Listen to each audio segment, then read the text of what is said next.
एक बेटी की कुर्बानी। 6 महीने मायके लगाने के बाद आज बेटी ससुराल जा रही थी।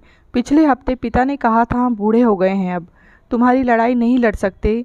कान खोल कर सुन लो, अपना घर बचाओ और बसाओ, जैसे एक औरत बनाती है अपना घर।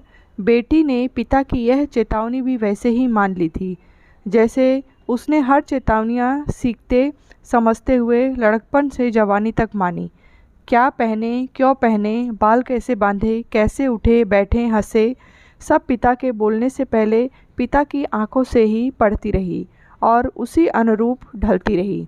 आज पिता को कहकर बताना पड़ा, इसका मतलब यह आज तक की सबसे बड़ी चेतावनी है। वह नज़रें झुकाए धीमी रूंधी आवाज़ में इतना ही बोल पाई, जी पापा। माँ ने बेटी की आंखों में झांका, वहाँ शून्य था।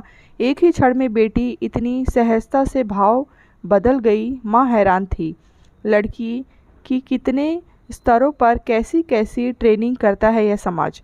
माँ सोच रही थी। माँ ने पिता की आंखों में झांका, वहाँ अजीब सी विरक्ति फैली हुई थी। माँ का कलेजा अंदर से फटना चाह रहा था। एक औरत कैसे बनाती है घर, ये मुझसे पूछो। उसी यातना, बलिदान और गुलामी के लिए बेटी को मनाना है, माँ सोचती रही। सुबह पिता दामाद जी से बात कर रहे थे, वीकेंड पर बेटी पहुंच जाएगी बेटा, आप उसे स्टेशन से रिसीव करने आ जाना बस। हम आपको ज़्यादा कष्ट नहीं देना चाहते। हम जानते हैं आप काम में ज़्यादा व्यस्त रहते हैं, इसीलिए इसे वीकेंड पर भेज रहे हैं। बेटी ने दामाद से बात करते पिता के कांपते हाथ देखे तो अंदर से रो पड़ी। पिता आज उसे छोड़ने स्टेशन तक नहीं आ सके। घर से ही ज़रूरी नसीहतें देकर उसे विदा किया। भाई और माँ स्टेशन तक छोड़ने आए। ट्रेन आने तक माँ खुद को संभाल कर खड़ी रही, इधर उधर की बातें करती रही, बेटी को समझाती रही और खुद को भी कि इसे खातिर आखिर मैं क्या समझा रही हूँ।